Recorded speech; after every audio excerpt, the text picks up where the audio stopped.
ನಾನು ನಿಮ್ಮನ್ನು ಅಮಿತ್ ಶಾ ಮತ್ತು ದೇವೇಗೌಡರಿಗೆ ಕಂಪೇರ್ ಮಾಡ್ತೀನಿ. ಯಾಕೆ ಅಂತ ಕೇಳಿ, ರಾಜಕಾರಣದಲ್ಲಿ ಅವರು ಒಂದಷ್ಟು ಸ್ಟ್ರಾಟಜಿಗಳನ್ನು ಮಾಡ್ತಾರೆ.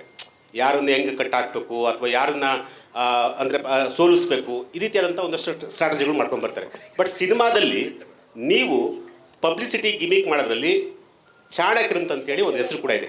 ಅಂದರೆ ಪಬ್ಲಿಸಿಟಿ ಮಾಡೋದ್ರಲ್ಲಿ ಎತ್ತಿದ ಕೈ, ಪ್ರೇಮ್ ಒಂದು ಸಣ್ಣ ಒಂದು ಫೋಟೋ ಇಟ್ಕೊಂಡು ಅದನ್ನು ಯಾವ ರೀತಿ ಪ್ರಮೋಟ್ ಮಾಡಬೇಕೋ ಅದೆಲ್ಲವನ್ನೂ ಕೂಡ ಮಾಡ್ತಾರೆ ಅಂತ ಒಂದು ಮಾತಿದೆ. ಆದರೆ ಇನ್ನೊಂದೇನಪ್ಪ ಅಂತಂದರೆ, ಪಬ್ಲಿಸಿಟಿಗೆ ಇಂಪಾರ್ಟೆನ್ಸ್ ಕೊಟ್ಟಷ್ಟು ಕತೆಗೆ ಇಂಪಾರ್ಟೆನ್ಸ್ ಕೊಡ್ತಾರಾ ಅನ್ನೋದು ನನ್ನ ಪ್ರಶ್ನೆ.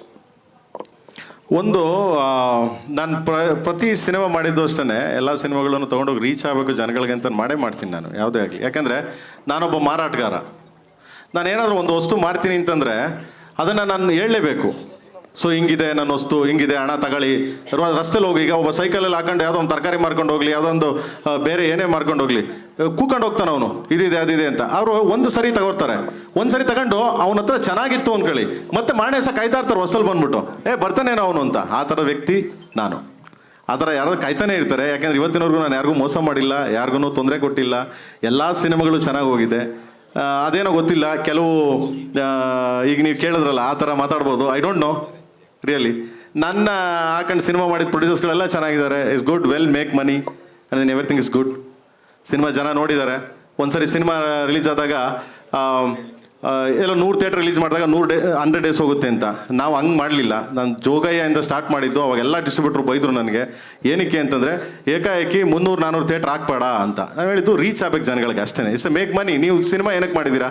ಒಂದು ಉದ್ದೇಶ ಜನಕ್ಕೆ ತಲುಪಬೇಕು, ಅದರಿಂದ ಏನಾದರೂ ಒಂಚೂರು ಕಲಿಬೇಕು, ಅದರಿಂದ ನಿರ್ಮಾಪಕ ಅನ್ನದಾತ ಅವನಿಗೂ ದುಡ್ಡು ಬರಬೇಕು, ಮತ್ತು ಒಂದು ಫ್ಯಾಕ್ಟ್ರಿ ನಡೆದಂಗೆ ನಡೀತಾ ಇರ್ತದೆ, ಎಲ್ಲರಿಗೂ ಕೆಲಸ ಆಗುತ್ತೆ. ದೊಡ್ಡ ಇಷ್ಟೇ ಇಂಪಾರ್ಟೆಂಟ್ ನಾವು ಮಾಡೋದು. ಅದು ಬಿಟ್ಟರೆ ಈ ಮಿಕ್ಕಿದೆಲ್ಲ ಗಿಮಿಕು, ಅದು ಸರಕು ಪರಕು ಅವೆಲ್ಲ ಯಾರು ಏನು ಬೇಕಾದ್ರೂ ಹೆಸರುಗಳು ಕೊಟ್ಕೊಳ್ಳಿ. I don't want. ನನಗೆ I don't care about. Prem sir right. Keerthi Patil, ಅಂದರೆ ಸಿನಿಮಾದಲ್ಲಿ ಈಗಾಗಲೇ 7 ಸ್ಟಾರ್ಸ್ನ ರಿವೀಲ್ ಮಾಡಿದ್ದೀರಾ. 8th ವಂಡರ್ನ ತುಂಬ ಸರ್ಪ್ರೈಸ್ ಆಗಿಟ್ಟಿದ್ದೀರಾ. ಅಂದರೆ ನಾನು ಹೇಳಕ್ಕೆ ಹೊರಟಿರೋದು, ಇತ್ತೀಚೆಗಷ್ಟೇ ಸುದೀಪ್ ಸರ್ ಸುದ್ದಿಗೋಷ್ಠಿಯಲ್ಲಿ ಈ ಪ್ರಶ್ನೆ ಕೇಳಿದಾಗ, ಪ್ರೇಮ್ ಅವರು ಅಷ್ಟು ಖರ್ಚು ಮಾಡಿ ಸುದ್ದಿಗೋಷ್ಠಿ ನಡೆಸ್ತಾರೆ, ಸೊ ಕೇಡಿನಲ್ಲಿ ನಾನು ಇದೀನೋ ಇಲ್ಲೋ, ಪ್ರೇಮ್ ಅವ್ರನ್ನೇ ನೀನು ಈ ಪ್ರಶ್ನೆ ಕೇಳಬೇಕು ಅಂತ ಹೇಳಿದ್ರು. ಅದನ್ನ ಯಾವುದಾದ್ರೂ ಅದು ನಿಜನೇ ಆದರೆ ನಾನು ಅವ್ರನ್ನೇ ಸಾರನೇ ಕರ್ಕೊಂಡು ಕೂರಿಸ್ತೀನಿ, ಅವಾಗಲೇ ಅವ್ರು ಕೇಳೋರಂತ. ಸರ್ ಈ ಥರ ಇಲ್ಲ, ಅದನ್ನ ಹೇಳಿದ್ರೆ ಚೆನ್ನಾಗಿರುತ್ತೆ. ಅಲ್ಲ, ಅದು ನಾನು ಅದನ್ನೇ ಹೇಳ್ತಾ ಇರೋದು. ನಾನು ಇದ್ರೆ ನಾನು ಖಂಡಿತವಾಗ್ಲೂ ಅವ್ರನ್ನೇ ಕರ್ಕೊಂಡು ಕೂರಿಸ್ತೀನಿ. You can clue ಕೊಡ್ಬೋದಲ್ವಾ?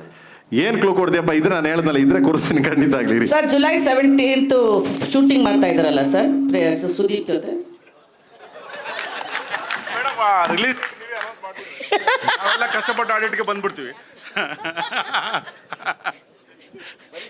ಅಲ್ಲ, ಎಷ್ಟು ಇನ್ಫಾರ್ಮೇಶನ್ಸ್. ಐ ಥಿಂಕ್ ಎಲ್ಲರೂ ಶಾರದಾ ಮ್ಯಾಮ್ನೇ ಪ್ರಶ್ನೆ ಕೇಳಬೇಕು, ಎಷ್ಟು ಇನ್ಫಾರ್ಮೇಶನ್ಸ್ ಇಟ್ಕೊಂಡಿದ್ದಾರೆ.